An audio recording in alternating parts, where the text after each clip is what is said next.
Hello again, Airdrie.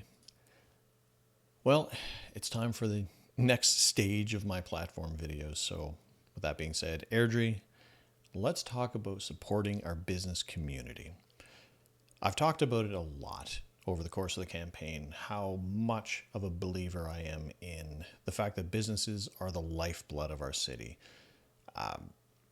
We want to keep people working here, keep the money in our community.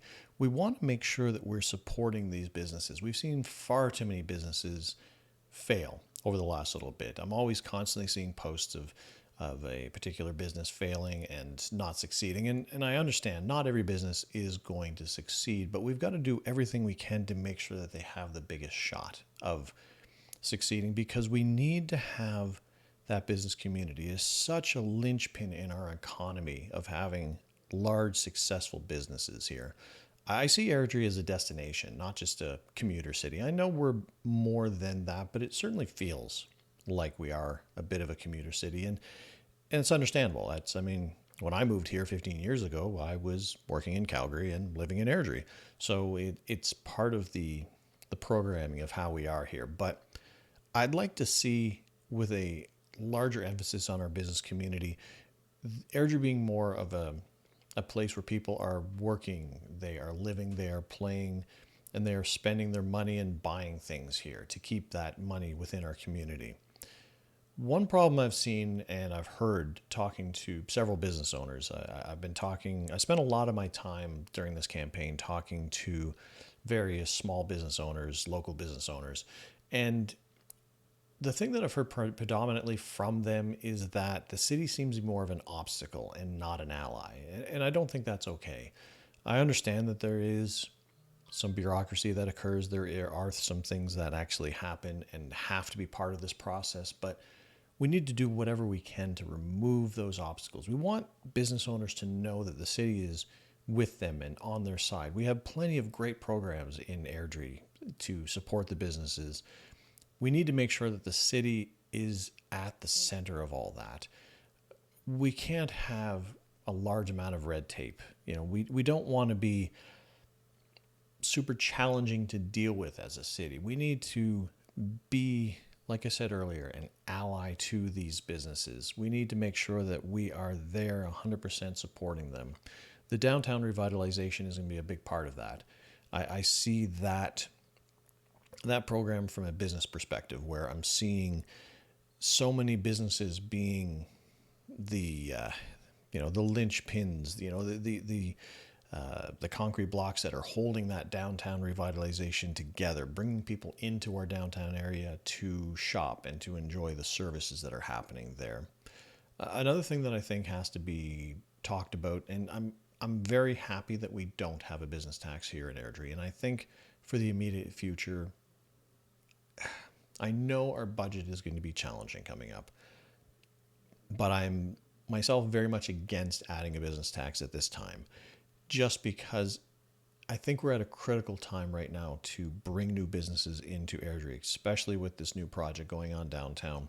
So we need to do everything we can to encourage businesses to come here to set up shop, so that people will be coming here to spend their money to enjoy the services of that Airdrie has to offer.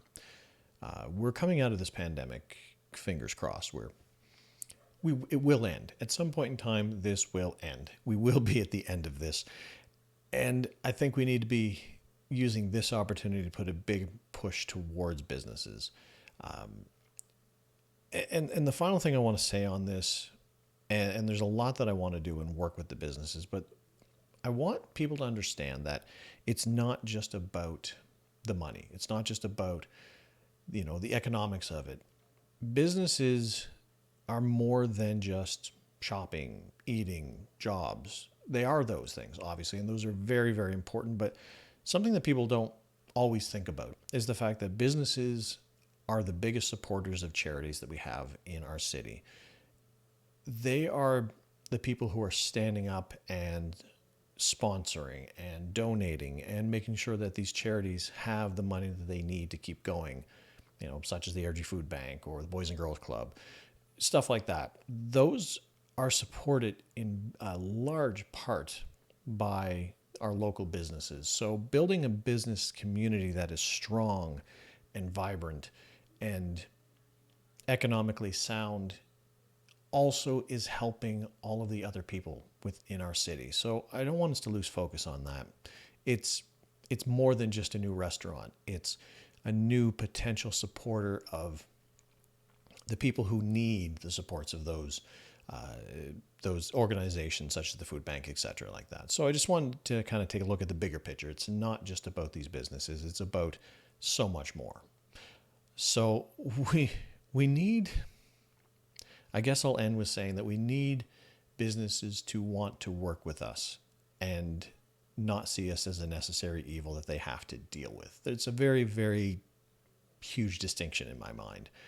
We're not something that has to be dealt with. There's someone that they get to deal with and someone that is going to be walking hand in hand with them to make sure that we're doing everything we can to make sure that they get what they need so our community is stronger and more economically viable, and the charities are getting what they need and the people are getting what they need. So that's it for now. Take care take care out there, everybody. Keep asking questions. We've only got a couple days left until the election, but please feel free to continue to ask those questions and get the answers, and make sure that you're comfortable with your choice on October the 18th for your city council. And investigate all the candidates. I mean, you're here listening to what I have to say, but make sure that you're making the right choice for yourself, and making sure that you're getting all the information out there. So that's it for now, and we'll talk again soon.